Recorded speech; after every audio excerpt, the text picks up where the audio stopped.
Good morning. This is our proposal for the project Last Mile here in Mexico.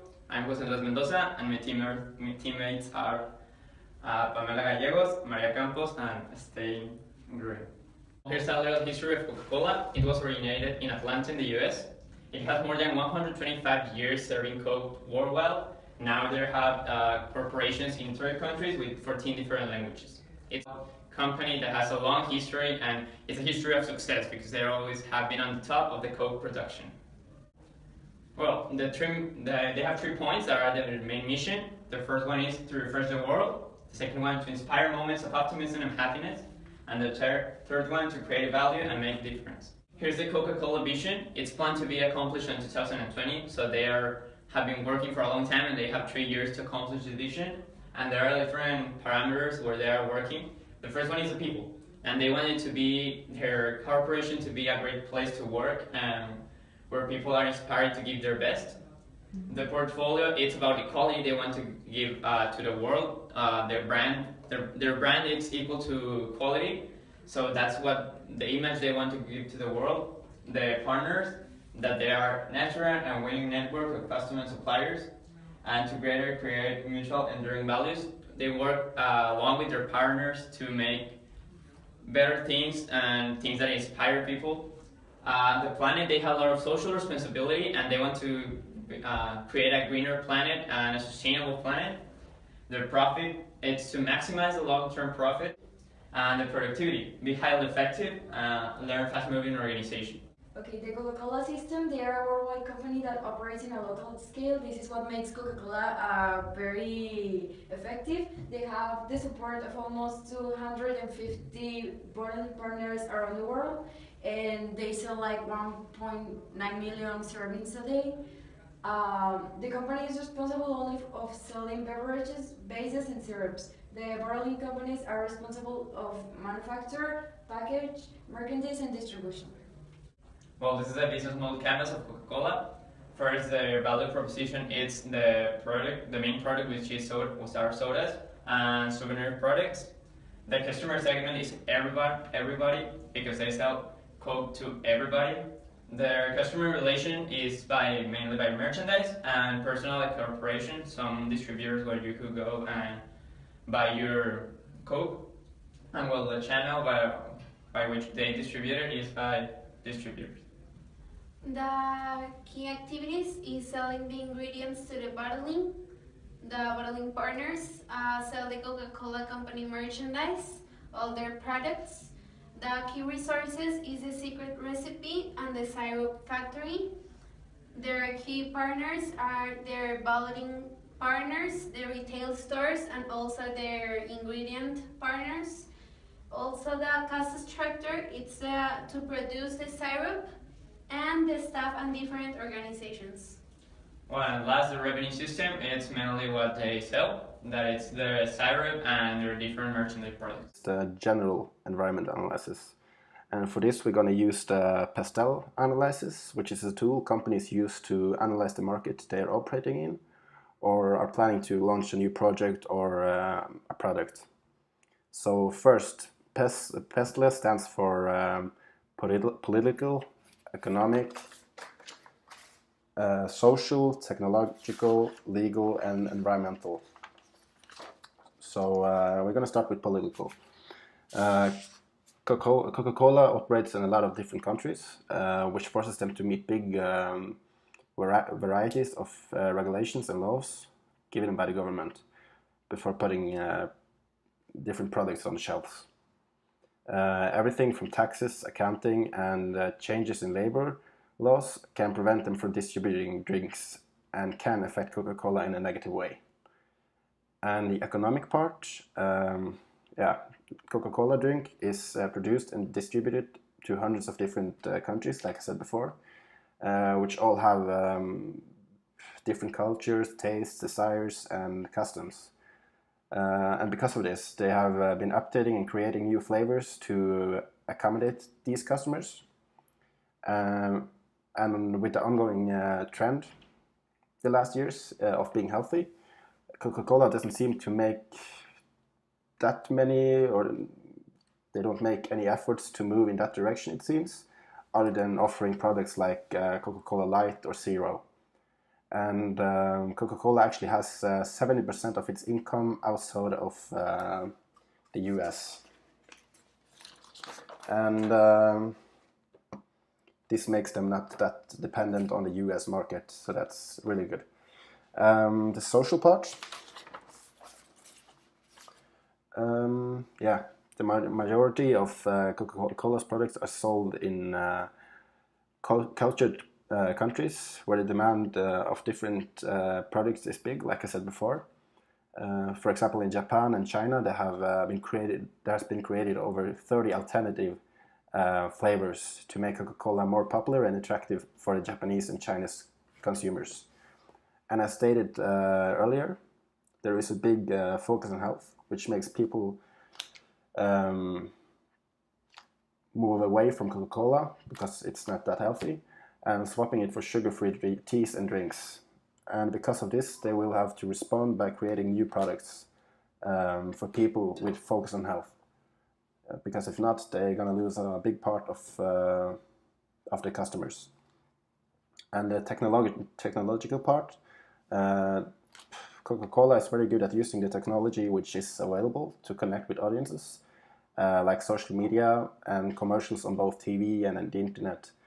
And like 2 or 3 years ago, they launched their well-known name campaign by putting names on the bottles, which made people buy the bottles with a name on and post pictures on social media and providing social proof and encouraging the sales of Coca-Cola. Other aspects can be that they have high-end machinery, which ensures a fast delivery and quality products with little to none wastage of materials, like I said before, with the lean practices. The legal aspect of the pastel analysis, Coca-Cola rights related to their business, and they receive all the products applicable in the nature of their business and gets every invention, product development, and manufacturing techniques patented.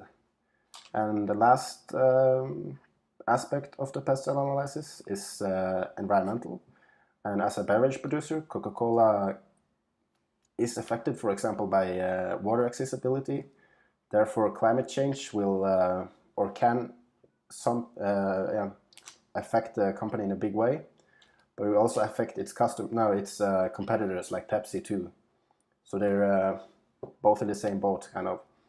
But on the other hand, they can take advantage of humid climates in developing countries where Coca-Cola doesn't have too many competitors.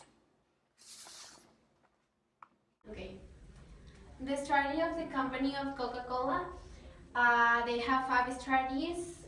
They focus on driving revenue and profit growth. They use segment revenue growth strategies in all their departments and areas. Also, they use different strategies depending on their market type. Another strategy is that they invested in their brands and business to invest in more and better marketing of our brands, increasing both the quantity and also increasing the quality of all of their products and of all of their advertising. They became more efficient. Part of the solution was a Project Zero-based work. They simplified their company by looking for strategies more efficient, also more faster. They look hard at their operating structure and identify the areas that needed more faster, smarter, and more efficient ideas. They remove a layer of functional management and connected their regional business units directly to the headquarters. They refocus on their core business model. The expansive portfolio includes.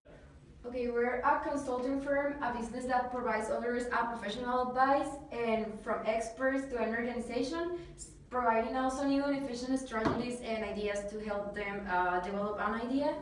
Our objectives are to explain what the Next Mile project is, to make an efficient proposal to bring Next Mile project to Mexico, to contemplate all the external situations and propose a solution for it, and to compare the general environment of Tanzania with Mexico's, to know how to adapt this project to Mexico and how this will work out in the country. Okay, so our proposal is to establish at least 3 central laboratories, adapt and construct the small establishments in low-income areas.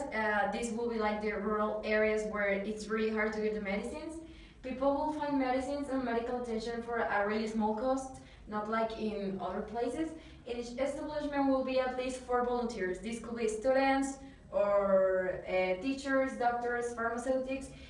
If the volunteers aren't like pharmaceutics, they will have to approve a course, and the authorities of the project will say if they are ready to participate. That will help and 1 or 2 pharmaceutics or doctors specialized in the area. The benefits of this proposal will be help rural places as well as students, create a social responsible experience to everyone, expand the reach of medicines and vaccines, give a longer life to people which are sick, and create jobs. Also, a lot of revenue because of the large market segment that could be reached. Some of the threats that the company might have are not reaching to the communities, having a loss of the medicines, vaccines might not be in the correct temperature conditions. This will make them too lost, people stealing the medicines, and not being able to have a partnership with bigger companies. This is a distribution chain based on the Coca-Cola company. Well, at first we had the idea of making a central office, which is here, that may be in the center of the country, in Mexico City. And then from that central office, where they will have like the main ingredients and the basis of the medicines and vaccines, we'll transport them to 3 different labs that are situated in key points, 1 at the north, 1 at the center, and 1 at the south of the country, where they will finish producing the medicines. And then from each one of the laboratories, they will transport them again to a central office, that will be on the capital of each state. And depending, like the north will distribute to the northern part of the country, and that the same with the center and the south. And from that central office on the capital of the states, they will distribute it to the areas where they have the need of the medicines. The socio-cultural aspect. As we all know, the Coca-Cola company is a well-known company in Mexico and the world. You can buy Coca-Cola almost everywhere, and this would help to establish trust between the project and the people. And with this trust, people will support the project, hopefully, and also have the confidence to buy the medicines that get sold through this project. And the financial aspect, our proposal searched for the best way to use less money. And for the staff part, as we would employ students which are looking to complete their social labor hours, their work is, you can say, for free. And also we plan to the experts to be volunteers for these systems and programs to have less expenses in staff costs. Our proposal searched the most efficient way to bring the Last Mile project to Mexico, taking into consideration what this project is about and how Coca-Cola company works, its history and its distribution. We came up with this innovative proposal, which we think would bring many benefits to Coca-Cola, to the rural areas, to students, to volunteers, and also to most of the population of Mexico. We are looking not only for Coca-Cola and the medicine producers to be part of the project, we are looking for the community to help. Okay, volunteering is very important for the Mexican community to give importance to the act of helping and giving. Something necessary for a better life to people that can have easy access to it is really important. For us, we all agree that this is the best way to help the communities because it's something that students and people around Mexico will help with this, so it will make it cheaper and easier for us. I hope you like our proposal and you take it in consideration. Thanks for listening.